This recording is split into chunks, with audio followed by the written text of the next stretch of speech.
A big hello and a warm welcome to all of you amazing and beautiful people out there. Welcome to my channel.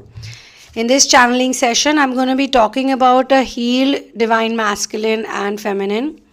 Every time I say the word healed, DM and DF, what I'm trying to say over here is that from being a distorted masculine and feminine, they have now started moving towards divine masculine and feminine. They always had, since childhood, they have the divine masculine or feminine potential.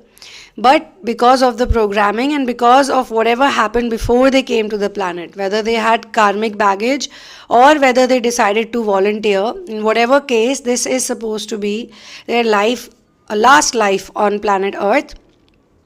And so they are here to make the most out of all the curses and turn them into blessings and boons that can be used for the contribution purpose on planet Earth. Exactly why they are born. The reason why twin flames are born is not just to have romance.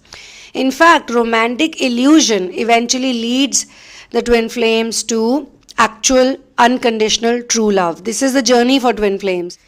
They always enter the journey because of how they were betrayed or heartbroken or cheated on or rejected or ignored or something, like blocking. Something happens or they had to basically confront someone else or the person they were with. Because of all of these very negative things that they have to go through, negative experiences, painful experiences. And it's not like this is the only one. This is like the final nail in the coffin. Before that also, most twin flames have bad relationships or toxic relationships. They always feel that, I love this person so much, but it never works out. In some cases, they were the runners. They could no longer be into that relationship, so they finished it, walked out of it. And in some cases, actually the twin flame, the one that actually turns them into becoming a person who has to do inner work, who has to go within to find out the answers, is the one that leads them to the twin flame ascension journey. So, in this session, I am going to talk about a very interesting channeling that came up. This is about a person who's healed now. Okay, so they are in blended energies. They are no longer polarized masculine or polarized feminine. They are in blended energies, and this person has kept a photograph. Now, it could be a photograph, it could be a mug, it could be some kind of a frame, it could also be some kind of a, how we have memoirs, like they went somewhere together and they bought the memoir or they gifted it to one another. So they have kept the memoir still, and it's actually the runner who's coming on as a very strong energy. The person who ran away, the person who was the runner, is the one who keeps a picture of you. Whosoever I'm channeling or whosoever is resonating with this specific person keeps a picture for the one they really have beautiful feelings. They might have gone into a fight, they might have gone into a misunderstanding, and I'm also being shown that the misunderstanding was most probably caused by some other people around, okay? Some other toxic people around were the ones who caused the split, because them together, they were very happy together, very good bond they had, very good friendship or whatever it was. It could be romantic relationship, it could be pure friendship also, I'm being shown. Because in twin flame journeys, sometimes they also learn via friendship also. There are many different ways by which these people, the twin flames, the star seeds, ascensioners, light workers, they learn the meaning of true love or forgiveness. Because most important lesson is forgiveness. So here I am being shown that this person, they keep a mug or a photo frame or something very cute actually, or something very useful. But they keep it because it reminds them of this person, and they may not want to connect with this person, or they may also feel, this is actually a very big deal, because they don't want to connect with a person. They feel that it was a predestined situation. It was already pre-written that they would come together, they would have great impact on each other's life. In fact, this person feels that the one they walked away from or the one they misunderstood has made them very spiritual or have a big role. Like they were their happy place, or they were the one, the one they could trust, even in like a hell-like situation. They've gone through hell. Now this person is healed and they're doing pretty well. I'm also being shown it could be a mission-oriented person, or they could be in a relationship also. They could be doing certain things in life, but they're very content. The reason why they've kept this picture is because they have forgiven that person, but now they're waiting for destiny to play a hand. Or maybe they've lost the number, they've lost the contact, they don't know where this person is. Maybe they search for them on Facebook or some other place, other platform, like maybe WhatsApp, maybe Instagram. But I'm being shown that the other person is also in their own world now. They've also gone into their own zone. So they are no longer socially, or they're not available. They're not available for a conversation. I'm also being shown very strange things, like they maybe met up one of their family members, like maybe they bumped into them, but the vibes they received or the feelings they got, it didn't feel like, it's right time to contact or connect. And they also know certain things happened, certain signs or synchronicities were given to them, like bumping into a mutual friend or a family member who was very close to this person, and having a conversation, having a chat with this person made them feel that if I can bump into this person, I'll definitely someday have a conversation which would be not doctored, or it would not be interfered by me. They have really fond feelings for this person. They know that there's something about this person. This person is a very nice person, very pure-hearted person, but it was the situation back then, even their own situation and the other person's situation. The situation was such. It was so toxic, that situation, and the inner work was still going on. Now, anyone who gets into blended energies, I'm telling you, they're very high vibrational souls. So they also will not do anything randomly or abruptly. If they keep a picture of them, or they keep something that reminds them of this person, and they look at it every day, it means that they have actually forgiven and forgotten. They don't have any more misunderstanding. It's absolutely clarified. And they also probably know that it could be programming, it could be their own inner work also, that other person is also into inner work. Because the other person only made the runner more spiritual. Or maybe the runner was very spiritual too, but they were probably stuck in a very bad place, in a negative place, surrounded by demonic people, surrounded by toxic people. And this person's discipline and this person's, you can say, devotion towards their inner work was what attracted them to this person in the first place. Or it was some kind of a common goal they had, a common mission they had. They had something common going on. So now they remember this person with a lot of gratitude, that had this person not been there, I would not have done this. And if I would not have done this, I would not have been here today. So they've connected the dots, like very clearly they've connected the dots. So they see this person very fondly. They have no hard feelings for this person.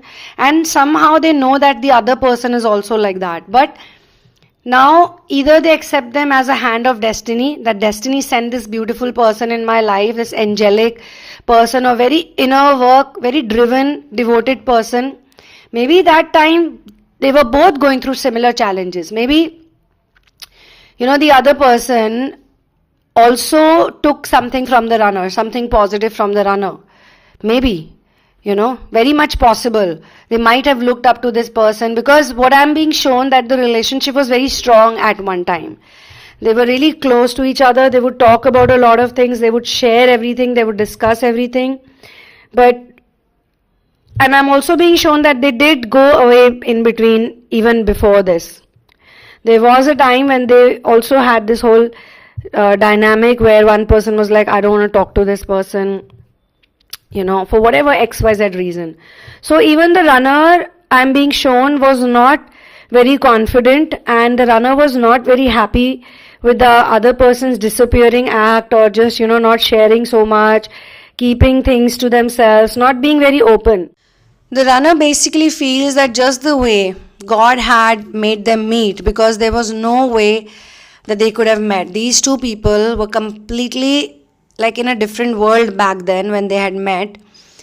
They were both struggling with the materialistic reality and what to choose, the spiritual world or the materialistic reality. But how they met was not a coincidence, because the impact they both had on each other's life, especially in the spiritual journey, is very interesting. So this person definitely feels that if they met without any mutual friends, mutual contacts, or without any kind of a work or a job they were looking for, they just met one day and they became like super close. That's how it happened for these two people. So now the other person is thinking that I'm not going to do anything on my own because I've done a lot. Now I don't feel like anything has to happen. If we have to start talking again, communicating again, it will happen again. Now, even in friendships, as a friend, when you become friends with someone, you're becoming really close to someone. In that case also, and in relationship also, it can never be one-sided. The conversations cannot be one-sided. The emotions cannot be one-sided. And the runner felt many a times that the other person was not really present, or the other person was sort of too much into themselves. They were not sharing, and the runner was affected by this thing, that I'm not getting the type of love I want or the type of affection I want. I'm the one who's giving them affection. I'm the one who's giving them everything, my time, my presence, or even making efforts.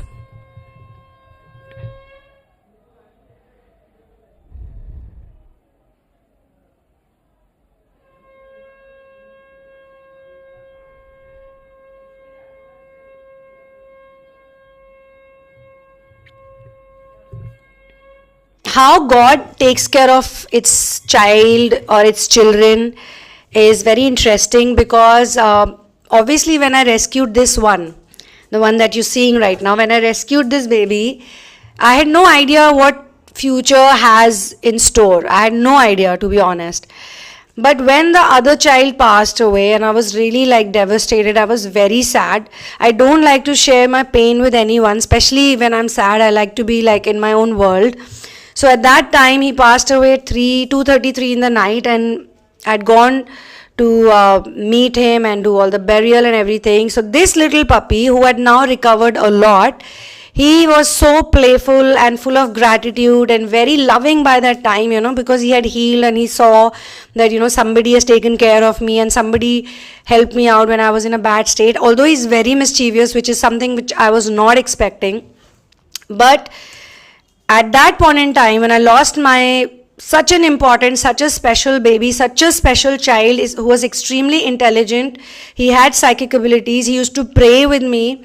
And as I said, he used to play the conch shell every day. Every channeling that I used to do, he used to sit next to me.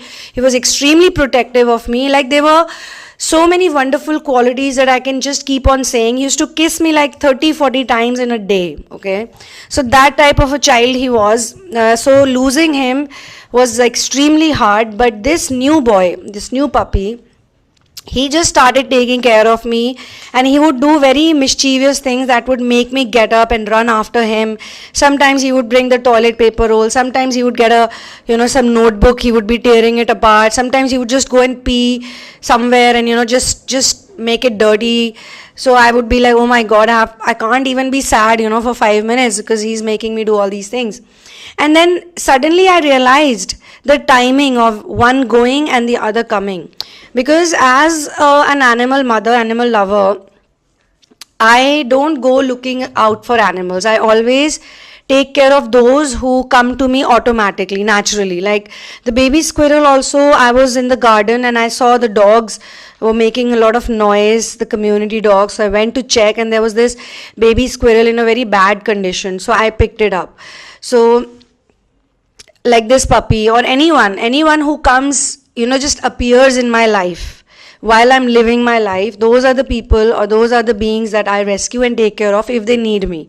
If I'm walking on the road and I see a pregnant dog, I would definitely make sure that, she gets meals every day, if I see her.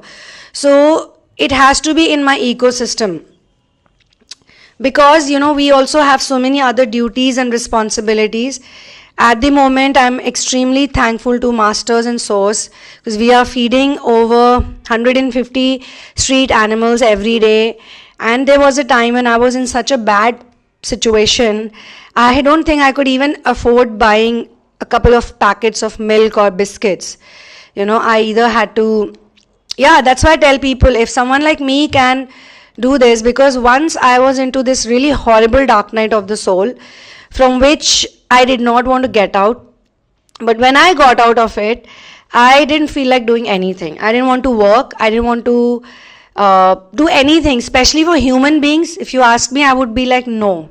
This is the last species or the breed for whom I want to do anything.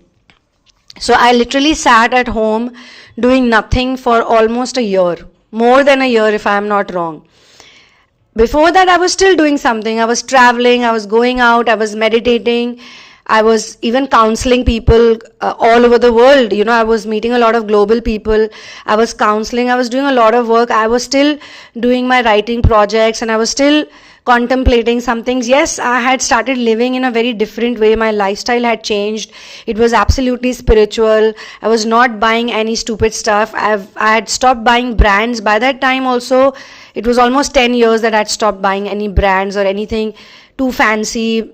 I was like, whatever I buy, I like it. It's nice. I don't have to buy something which has a label, and that label itself is costing me so much money. I'd rather spend all that money in a spiritualistic and holistic lifestyle. Then finally, I don't know how it happened, but the animal world started getting closer and closer to my heart. And I realized that I have to feed some, because they were always around me and they looked hungry, or there was somebody was pregnant, somebody was injured, something or the other was always happening. So then I was like, okay, I need to take care of them, so I need to start working. So it was actually, without even realizing, I was into my mission. And every time I would go to rescue a dog, even if I would not have enough money in my pocket, somehow, some way, I don't know how, every story is so magical, every tale is so magical. So my friends, inner work is the only way out, and I'm sharing this very personal situation with you, a very personal loss, which no longer feels like a loss. This is the magic of inner work. When you do inner work, it's not like you become a non-emotional person, you're no longer sensitive. But what happens to you is that you don't brood over anything, and you look at people, places, situations in a very harmonious, in a very loving, generous way. You know that if somebody is meant to, or it's written that they will cross your path, or they will spend certain time in your life, they will. But if it's not meant to, if it's not written, it will not happen. So now that this person has grown so much, and I have a feeling maybe the other person has also grown so much, don't know about it yet, but there is a lot of forgiveness I feel, there's a lot of love I feel, acceptance I feel, and at the same time there's a lot of surrender happening over here, because the person is no longer making an effort to contact or connect, or even when they met someone, say a mutual friend or a relative or some other person, maybe an ex-employer, even when they met this person, they could have had a very warm interaction, but it felt like to them that it must be synchronized, it had to happen this way, and I don't want to make any effort. I accept destiny, whatever is maktub, I accept it, because whatever God plans for you, and you would know this with time, as time passes by, if you're still on the path of inner work and you still feel a little bit confused, but as more and more time passes by and the more inner work you do, you will realize that everything that God does for you, at that point in time, it may look like a cruel joke to you, it may look like a bad situation.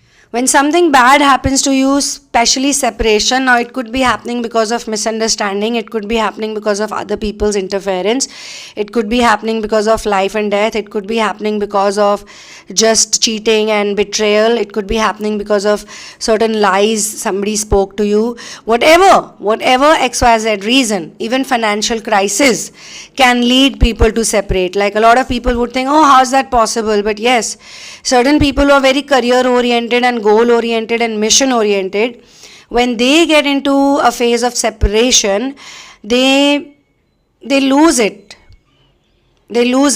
because they're like, I can't do anything, I can't go and meet this person, I can't buy them anything, I can't be a provider. So sometimes they walk away. They may have tried a lot, but they walk away. So what a lot of divine feminines and masculines over here need to understand is that this life has many situations. If you're going to hold on to grudges, and if you're not going to forgive other people who have hurt you, whether they hurt you knowingly or unknowingly, because you are also not perfect. You might have also hurt so many people without intending to hurt them, but you had to because you had no other option at that time. So if someone has hurt you for whatever reason, they could be a very bad person, they could be very evil, or they could be very nice, whatever their situation was, whatever their personality type was, if you forgive them and let them go, it makes a huge difference in your energy system. Or we might feel that a temporary loss is not really temporary because we get so impatient that even a single day looks very long. So imagine if you have to be in separation for a long period of time, a lot of people lose patience, they lose hope, or they get too obsessed or they get too attached. All of these things are not good. If you're too obsessed with someone and you're still in waiting energies, it would not be good for you, because waiting energies means that you are wanting them badly, you're desiring them badly, you're obsessed with this person, you're not literally looking clearly at everything. Once you start looking at things clearly and you start doing inner work, you will see that there's a very big ecosystem that you're a part of, which are actually running it. So yes, there is a lot of forgiveness, love, admiration also that they sense, but they don't feel yet that it's the time to make a contact. They also feel that they had no way, like these two people, this runner feels in this situation that these two people, in fact, yes, I want to add that runner also feels that they are not the only runner, even the other person ran a few times. So eventually it was towards the end when the runner was like, okay, I'm the one leaving this messy situation. I don't want to keep any contact with this person. I'm done. It's too messy, it's too toxic, it will never fix. So I don't want to do it because there are way too many people involved. Anyway, the runner basically feels that just the way God had made them meet, because there was no way that they could have met. These two people were completely like in a different world back then when they had met. They were both struggling with the materialistic reality and what to choose, the spiritual world or the materialistic reality. But how they met was not a coincidence, because the impact they both had on each other's life, especially in the spiritual journey, is very interesting. So this person definitely feels that if they met without any mutual friends, mutual contacts, or without any kind of a work or a job they were looking for, they just met one day and they became like super close. That's how it happened for these two people. So now the other person is thinking that I'm not going to do anything on my own because I've done a lot. Now I don't feel like. If anything has to happen, if we have to start talking again, communicating again, it will happen again, because back then they did not have any mutual communication patterns. But maybe, as I said, that I'm also being shown that they did bump into somebody or they did meet someone, because over a period of time they became pretty close to each other, and thus some other people knew about their friendship or their relationship, whichever pattern fits in with you. It could also be a business partner I'm being shown, with whom this person had like the closest, a very thick relationship with. Because of misunderstanding and because of materialistic pressures on them, they probably had to go away. Maybe there was misunderstanding, maybe it was they were not that mature spiritually. Like, we have to accept that at one point we were totally not mature. If you guys are going to think, or if anybody is going to think that we were perfect when the separation took place, again that will create a hindrance. Because if there was so much perfection, then why did this happen? Why all of this happened and it affected you so much? If anything is affecting you so much, if anything is emotionally impacting you for too many days, okay, 1 day or 2 days or 3 days is fine. But if it's impacting you for such a long time, then my friends, at that time spiritual maturity was not as much as it should have been, and that's the reason why we are doing inner work. Narcissistic people think that they are perfect, so they don't change, and that's why if your partner or if the person you were involved with was pure narcissistic person, then they would not change. But when you change, then they also change, because they mirror you. If they were the false twin or the karmic, then it's best that they don't come back. Good riddance, I would say. Then I don't think you should even be thinking about it, because now you know it's a false twin and now you know it's a karmic situation. But if it was a true twin flame or a soulmate, then definitely there will be harmony in future. That is for sure. There will be harmony, and you'll have like a non-reactive approach towards them. So this is where I would close this channeling session. Thank you so much for being here with me. You can also get a personal session, personal reading or therapy to resolve your separation phase, or to resolve certain patterns that you feel are bothering you a lot. Especially if you are financially stable and you have a strong root chakra, you can afford all of this, the counseling and the therapy. But if you're not in that position yet, then please feel free to use the content of the channel. A lot of this is connected to our chakra alignment, and I don't know how many people know this, but twin flame union only happens when your chakras get aligned. So if you really want to do anything, then this is the work that you should be doing. This is the right type of inner work that you should be doing. So yeah, I'll see you soon in another one. If you book a session or a therapy with me, please do not share your twin flame journey so far. We will discuss it when we connect in person. We'll definitely talk about it, because that's the basis of our inner work, the next part of the inner work that commences from the therapy or the session onwards. One love and peace out, and Jai Shri Ram.